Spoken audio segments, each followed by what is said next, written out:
"Sir, your blind grandfather's house is on fire, and the HOA president is just standing there watching it burn." The urgent voice cut through my classified briefing with the President of the United States. I felt my blood freeze. "Karen from the HOA did what?" I demanded, already signaling my security team. "Mrs. Rodriguez saw her tampering with his electrical box right before the flames started." The president himself nodded as I excused myself. "Family first, Director Mitchell." Within minutes, I was boarding a helicopter, my mind racing with rage. Karen Matthews had been harassing my blind grandfather for months over those antique wind chimes my grandmother had loved. But arson? She'd finally crossed the line. What that power-hungry HOA tyrant didn't know was that she hadn't just picked a fight with some random government employee. As Director of Homeland Security, I had resources at my disposal that Karen couldn't begin to imagine. And I was about to bring the full force of federal authority down on her perfectly coiffed head.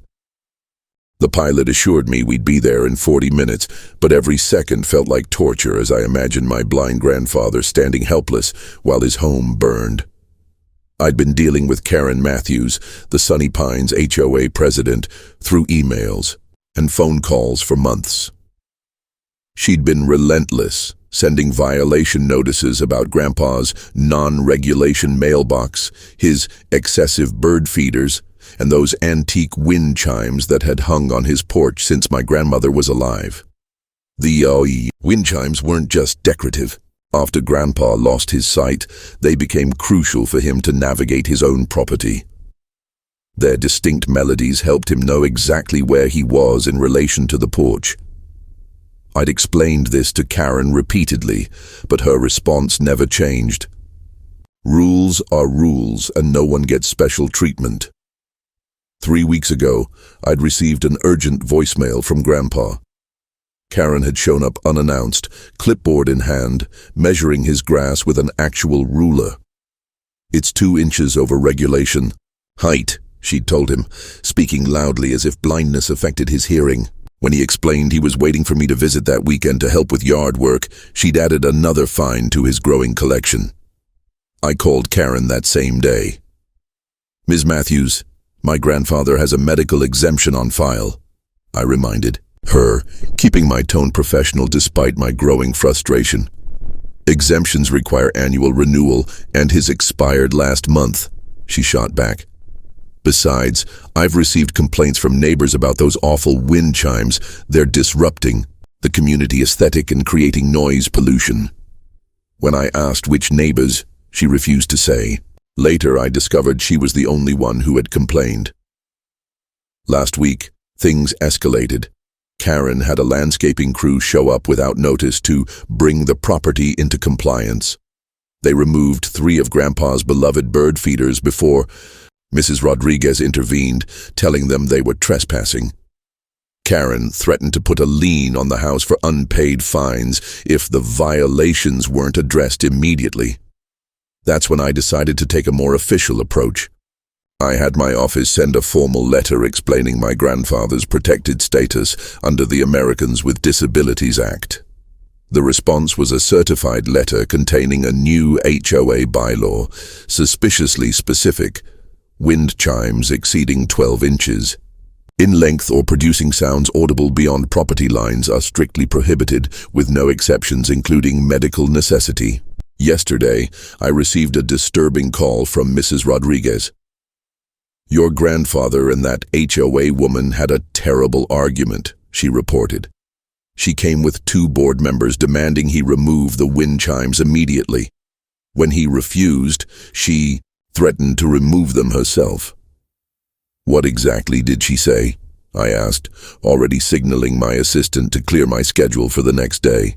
She told him, and I quote, "One way or another, those chimes will be gone by tomorrow." It sounded like a threat, Alex. I'm worried.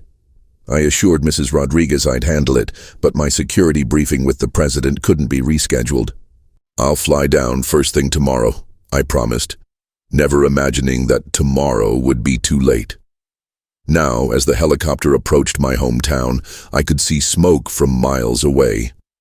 A black plume rose from exactly where Grandpa's modest blue house stood. My security detail was already coordinating with local authorities, and I'd instructed them to secure any surveillance footage from neighbors' cameras.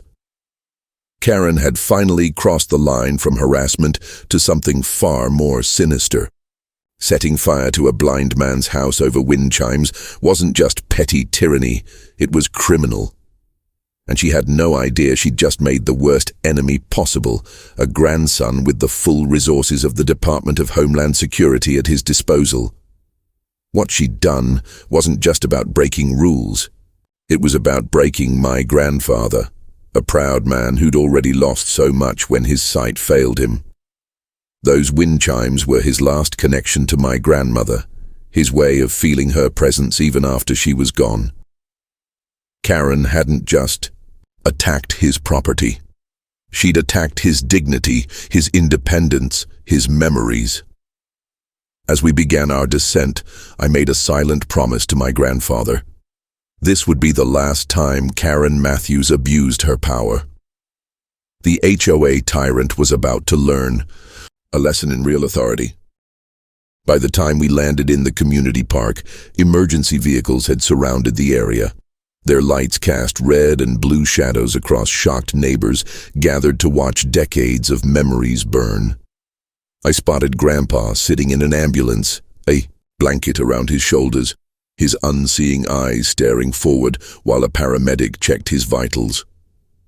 But what made my blood boil was Karen, standing at the edge of the crowd in her crisp white pantsuit, looking more annoyed than concerned as she tapped away on her cell phone.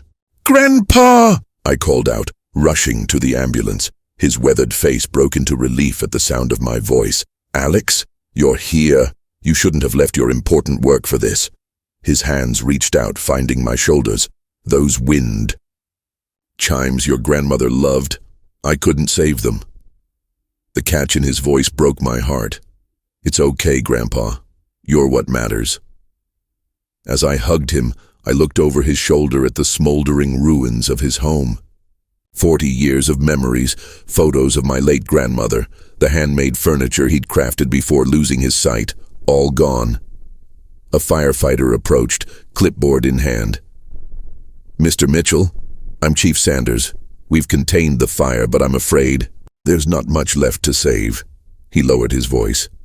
"Sir, we have reason to believe this fire wasn't accidental. Several witnesses reported seeing someone tampering with the electrical box shortly before the fire started." My security detail had established a perimeter, keeping onlookers at a distance. I thanked the fire chief and assured him we'd discuss details later. That's when I heard her voice. That unmistakable tone of authority, mixed with condescension, that only Karen Matthews could achieve. "Well, if it isn't the mysterious grandson who's too busy in Washington to properly maintain his grandfather's property," she approached, HOA binder clutched to her chest like a shield. "Perhaps now you'll understand why our community standards exist. Older homes with outdated wiring are exactly the kind of hazard our regulations aim to prevent."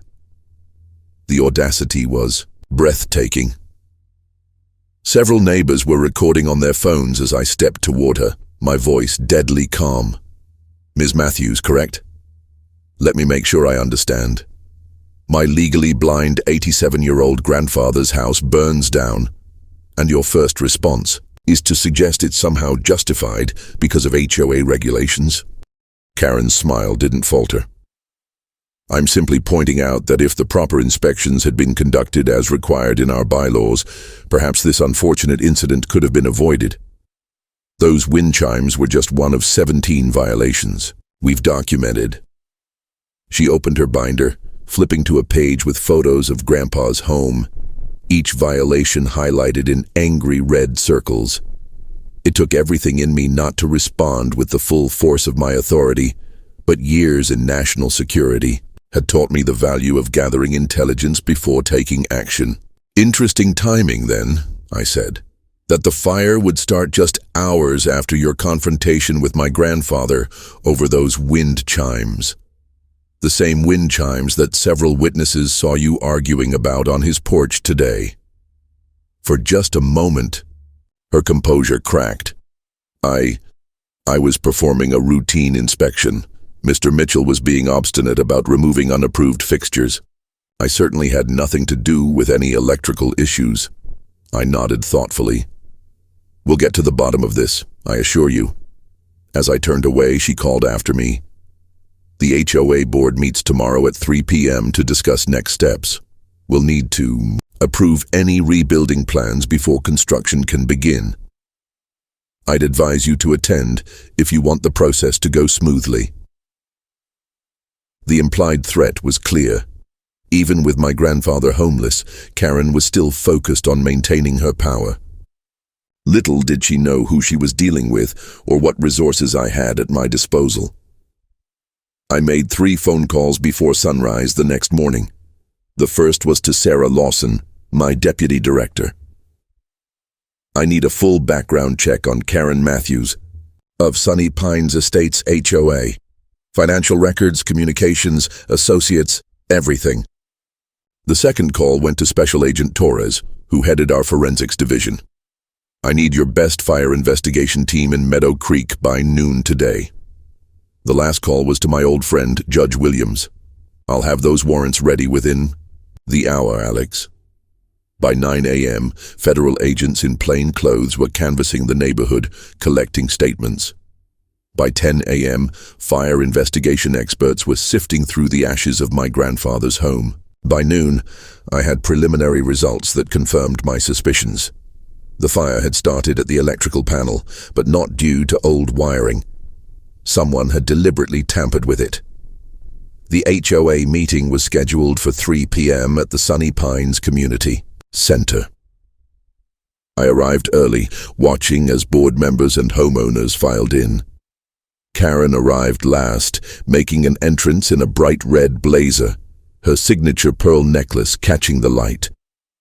My security team had already swept the building. Standard procedure when someone in my position attends a public event, though the community didn't know who I really was. To them, I was just Alex Mitchell, the grandson who worked some government job in Washington. I entered just as Karen called the meeting to order. Before we address the agenda items, I'd like to express our collective sympathy to Mr. Mitchell, Sr., for yesterday's unfortunate fire, she began, her voice dripping with rehearsed concern. This incident highlights exactly why our community standards are so important. One by one, Karen went through routine HOA matters, her decisions seeming arbitrary, favoring certain homeowners while penalizing others for similar violations. Finally, she reached the topic of my grandfather's property. Now, regarding the Mitchell residence fire, our bylaws clearly state that any rebuilding must conform to current architectural standards. Given the extensive damage, we're recommending complete demolition and new construction according to approved plans. She clicked to a slide showing a generic beige house design. This model would be appropriate and maintain neighborhood aesthetics. I stood then, walking slowly to the front of the room. Ms. Matthews, before we discuss rebuilding plans, I'd like to address what caused the fire in the first place. The room fell silent. Karen's smile tightened. As I've said, older homes with outdated electrical systems, that's not what the fire investigators found, I interrupted, my voice calm but carrying throughout the room. In fact, they discovered evidence of deliberate tampering with the electrical panel. Karen's face paled slightly. I'm sure the investigation will be thorough, but speculation doesn't help. It's not speculation, I continued, nodding toward the door. On cue, Special Agent Torres entered, followed by 2 uniformed officers. Karen Matthews, Agent Torres said, approaching the podium. I'm Special Agent Torres with the Department of Homeland Security. We need to ask you some questions regarding the fire at Joseph Mitchell's residence. The room erupted in murmurs and gasps. Karen's composure cracked completely. Homeland Security? This is a local matter. You have no jurisdiction here. That's when I stepped forward, pulling out my credentials. Actually, Ms. Matthews, they're here at my request. I'm Director Alexander Mitchell of the Department of Homeland Security, and you set fire to my blind grandfather's home. The silence that followed was deafening.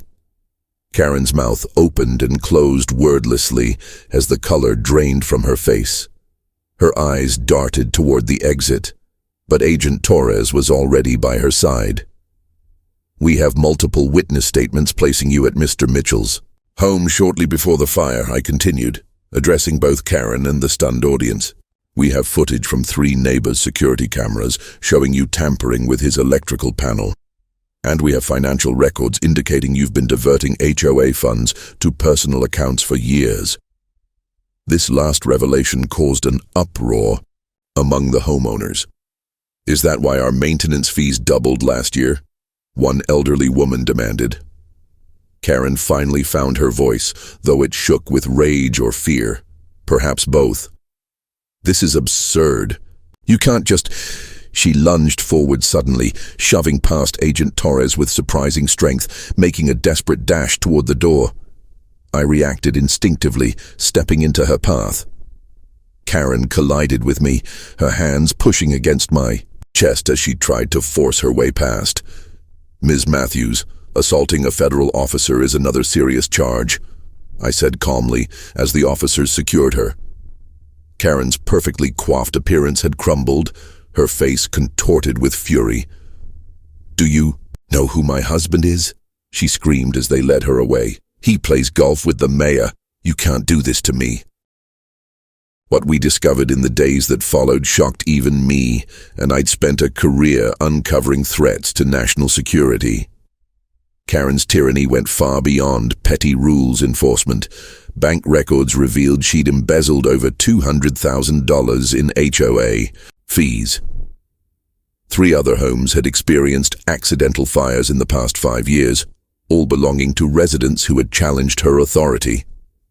The most disturbing discovery came from her computer, where investigators found meticulous records, tracking the movements and vulnerabilities of every resident in Sunny Pines when they went to work.